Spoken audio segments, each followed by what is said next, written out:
Enterprise status, Uhura. Port shell's gone. Our last trilithium crystal is at half strength. Floors 3 and 4 are sealed off. 2 banks of energy torpedoes exhausted. Implosions in the other tubes. Short-range phasers operational. Long-range phasers burned out.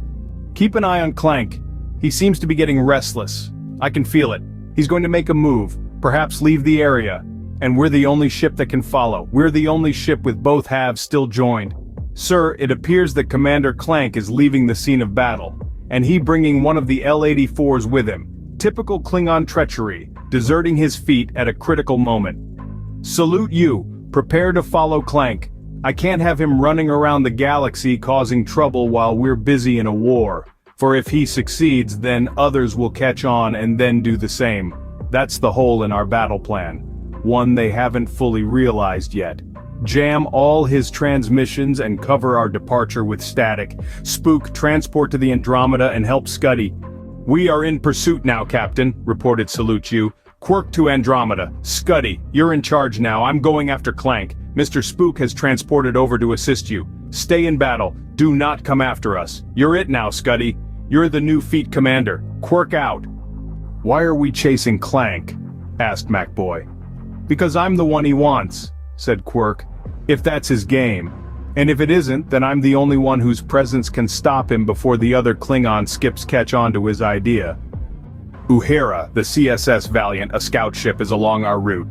Ask her to rendezvous with us in pursuit. I'm probably going to have to evacuate the crew onto her. Perhaps Clank is running away from a lost cause, wondered MacBoy. That's also the Klingon way. Maybe, said Quirk. But in any case, we can't let him go, can we? No, but it's not an even battle, Jim, said MacBoy. He's got an L-84 super battleship with him, the Ever Victorious, as the Klingons call it. Our ship is battered. The other ships are tied down in the war, Boons. The strategy is set. We can disappear for a while. They can't. Besides, only we have a complete ship with full WEFT power. This half-broken-down ship? The Enterprise has never let me down, Boons. She will fly. Quirk pursued Clank for 2 days until Clank was forced to slow down to rest his engines. Meanwhile, Quirk pushed his engines to the wall, for Scuddy had spent a lot of time fine-tuning them for the stress of war maneuvers. We're going to be outgunned by them, said MacBoy. I know, said Quirk. Uhura, send out a distress signal. Done, sir, but we're not in distress. We will be. But we're days away from the main battle, sir. No ship can reach us anyway. That may be so, but send a distress signal anyway.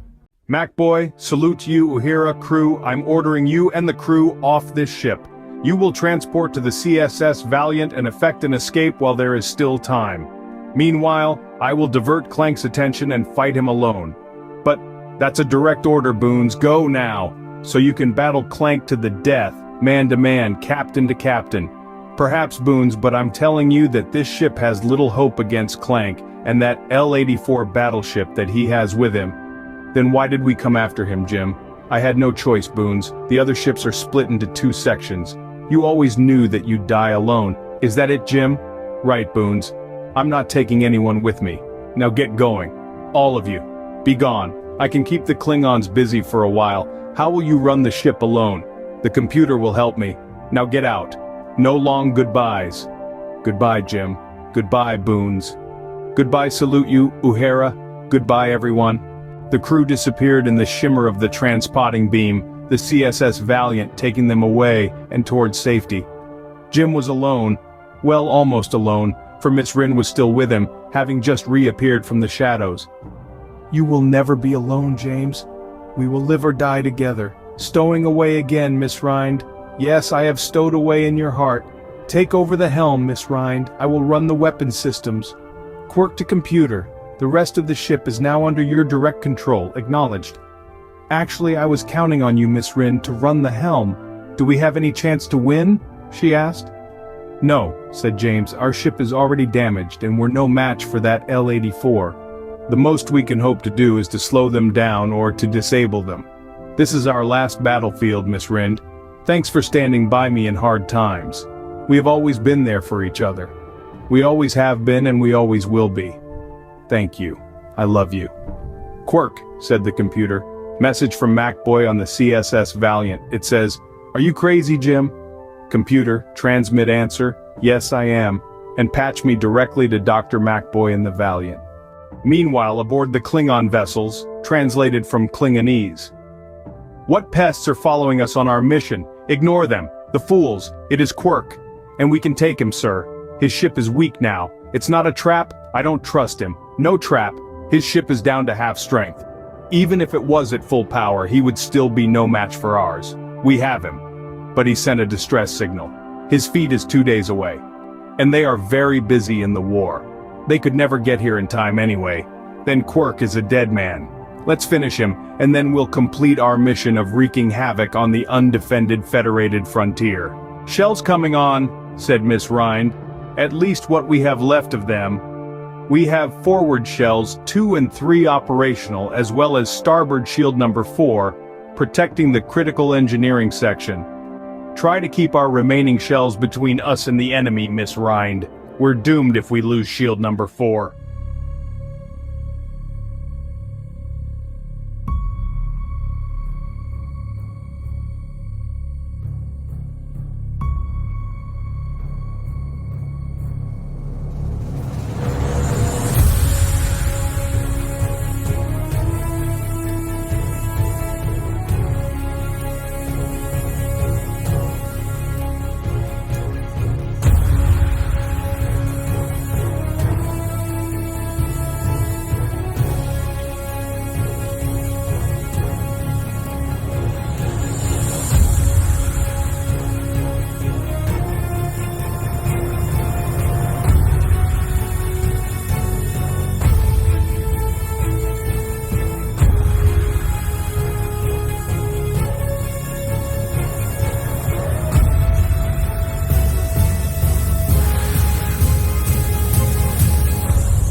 MacBoy, are you there? Yes, Jim, we will soon be safely away. Clank won't come after you now. It's me he wants. I know, said MacBoy, you're the sacrificial lamb. Every little bit helps the overall war effort, Boons. Little efforts all add up to victory. Clank's example of independent action could spread and break up our front. At last I've convinced you that I must stay here. I still say you're crazy, Jim. I think you're right, Boons. Red alert, flashed the computer. Red alert, attack imminent. Here they come, Miss Rind. They're making their run at us. Both of the Klingon ships are coming. I am firing energy torpedoes now. Keep us moving fast, evasive maneuvers, then go between them. Maybe they'll fire and hit each other. They are firing back, noted the computer. The duel is on, said Quirk. I am firing more torpedoes. Wham! The Enterprise shook with the impact. What was that, James? We just got hit hard by a full-powered L-84 battleship firing all of its disruptors. Turn around and stay behind them, Miss Rind. They're really mad at you, James. They fired from all batteries. Computer, damage report. All forward shells destroyed, damage to impulsive thruster control. Hard to starboard, Miss Rind. We'll phaser them as we pass under. I'm going for their navigation and sensor beams. We can't win, but maybe we can handicap them. Keep me with them. I am firing phasers now. I'm attempting to do some clumsy brain surgery. Direct hit, reported the computer, of phasers on L-84 navigation beacon between shells 7 and 8. Now they're blind, and so they cannot navigate through space, said Jim. But they can still easily see us and destroy us, James. True, it was but a small victory for us, Miss Rind. Jim, this is MacBoy. Jim, you can still beam to the Valiant. Get out of there. Can't you see that you're losing the battle? Boons, I'm staying with the Enterprise. Obey your orders. Can't you see I'm saving your life? I thought that I explained that to you. Here they come again, Miss Rind. Now they're finally getting smart. Each Klingon ship is coming at us from a different direction.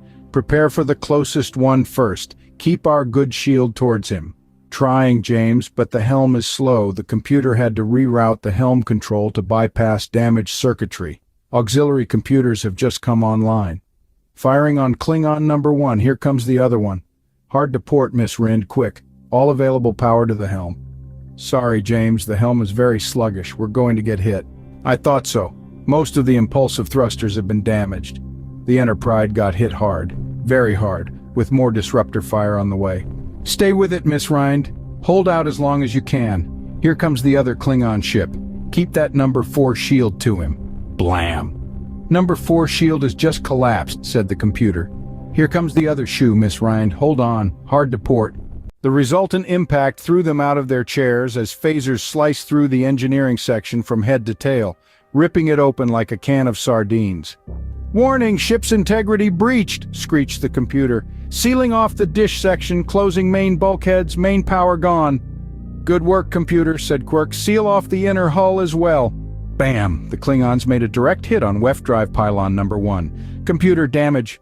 Weft Drive number 1 has just been severed from the ship." "Jim, this is MacBoy. This is your last chance. The Enterprise is being cut to pieces. Wake up, let go of her, Jim. You can't save her." "Boons, if I transport there, they'd only come after you, but in a few minutes you'll be safe. I can't leave the Enterprise. I'm her captain." "Leave her, Jim, leave her. She's doomed. Give yourself a chance." "She's my life, Boons. She's my ship. I can't leave my ship."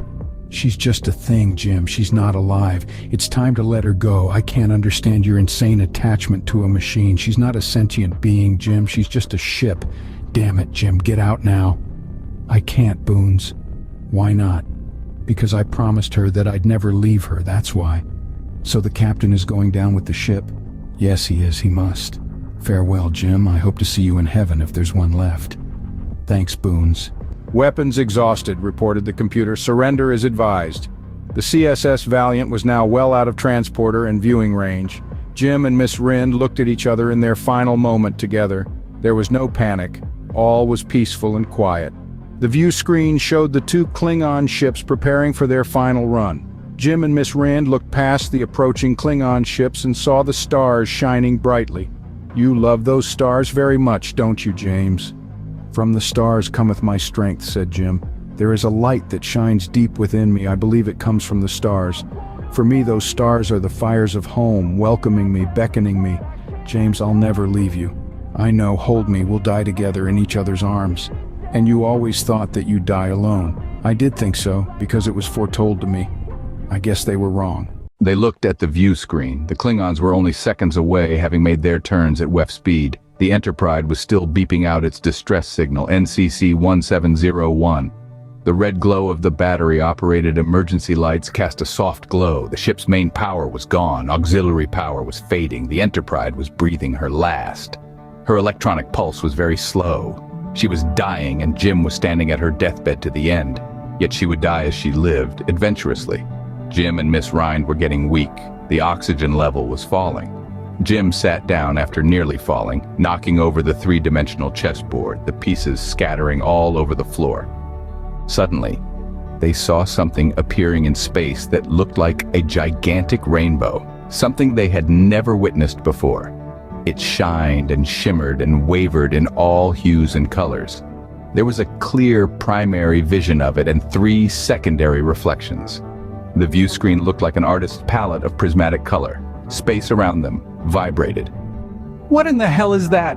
asked Miss Rind incredibly. "Heaven!" "Something like that," smiled Jim. "Something like that. It's filling the entire sky with its brightness and brilliance."